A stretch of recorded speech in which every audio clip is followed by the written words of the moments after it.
Dans nos dernières aventures, nous avons vu comment les psychologues sociaux, dans leur laboratoire, pouvaient fabriquer la discrimination, à partir de presque rien.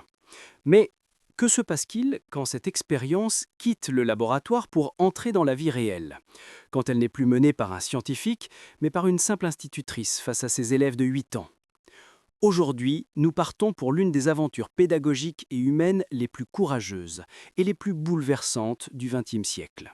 Notre guide n'est pas une grande universitaire, mais une enseignante d'une petite ville de l'Iowa. Son nom, Jane Elliott.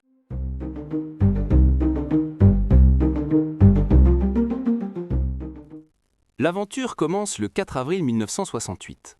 Martin Luther King vient d'être assassiné. L'Amérique est sous le choc. Le lendemain matin, Jane Elliott arrive dans sa classe de CE2, dans la ville quasi exclusivement blanche de Riceville. Ses élèves lui posent des questions. Pourquoi ont-ils tué ce pasteur? Elliott réalise que ses élèves ne peuvent pas comprendre le racisme. Pour eux, c'est une idée abstraite, lointaine. Comment leur faire ressentir, ne serait-ce qu'un instant, le poids de la discrimination? Elle prend alors une décision audacieuse, risquée, qui va changer sa vie et celle de ses élèves pour toujours. Elle va créer une expérience sauvage, en direct, dans sa propre classe. Un geste que peu d'universitaires auraient osé faire.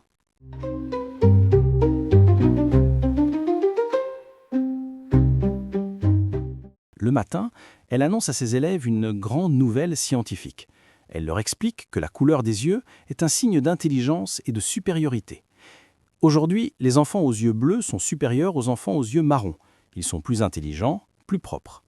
Elle met en place un système de ségrégation. Les yeux bleus ont le droit d'avoir 5 minutes de récréation en plus. Ils peuvent boire directement en robinet. Les yeux marrons, eux, doivent porter un ruban distinctif pour qu'on les reconnaisse de loin. Ils n'ont pas le droit de jouer avec les yeux bleus et doivent utiliser des gobelets en papier. La transformation est instantanée et terrifiante. En quelques minutes, des enfants qui étaient amis la veille deviennent des tyrans et des victimes.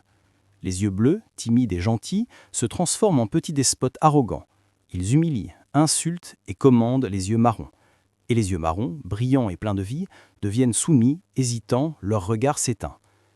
Pire encore, lors d'un exercice de lecture, les performances des yeux marrons s'effondrent. La prophétie s'est réalisée. En une seule journée, le poids du stéréotype a détruit leur confiance et leur capacité.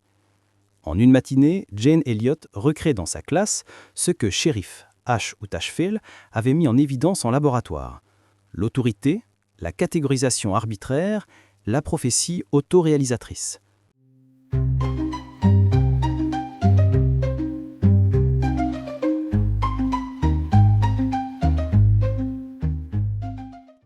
Le lendemain, Jane Elliott arrive en classe et annonce « Je me suis trompée.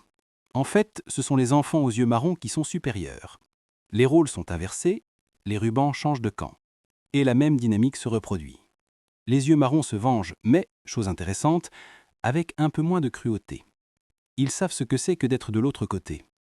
À la fin de la deuxième journée, Elliott révèle la vérité. Que tout cela n'était qu'une leçon. Les enfants, en larmes, se jettent dans les bras les uns des autres. Ils ont compris. Non pas avec leur tête, mais avec leurs tripes.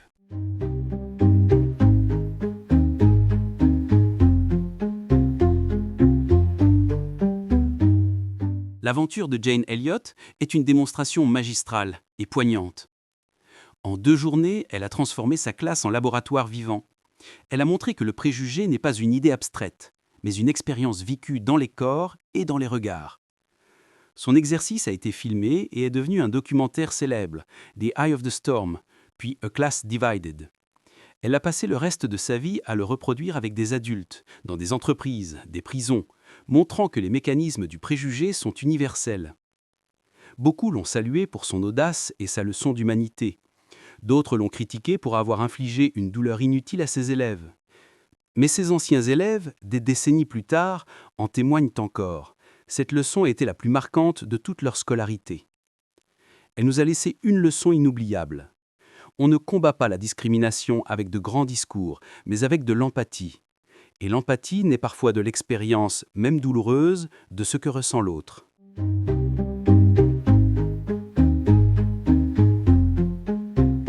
Pendant 3 épisodes, nous avons vu la facilité déconcertante avec laquelle on peut créer l'hostilité et le préjugé. Maintenant, il est temps de prendre de la hauteur, de mettre de l'ordre dans tout ce que nous avons observé et de nous poser la question la plus importante: comment peut-on les combattre ? Dans notre prochain épisode, nous allons rencontrer le grand architecte de la pensée sur le préjugé, l'homme qui a dessiné la carte de ce territoire sombre. Nous suivrons Gordon Allport dans son œuvre monumentale, La nature du préjugé. Une aventure pour disséquer la mécanique de la haine, de la simple catégorisation au génocide, mais aussi pour explorer l'une des pistes les plus pleines d'espoir de la psychologie sociale, l'hypothèse du contact. D'ici là, demandez-vous sur quels critères arbitraires, vous-même, parfois sans le vouloir, divisez le monde en nous et eux. Et surtout, restez curieux.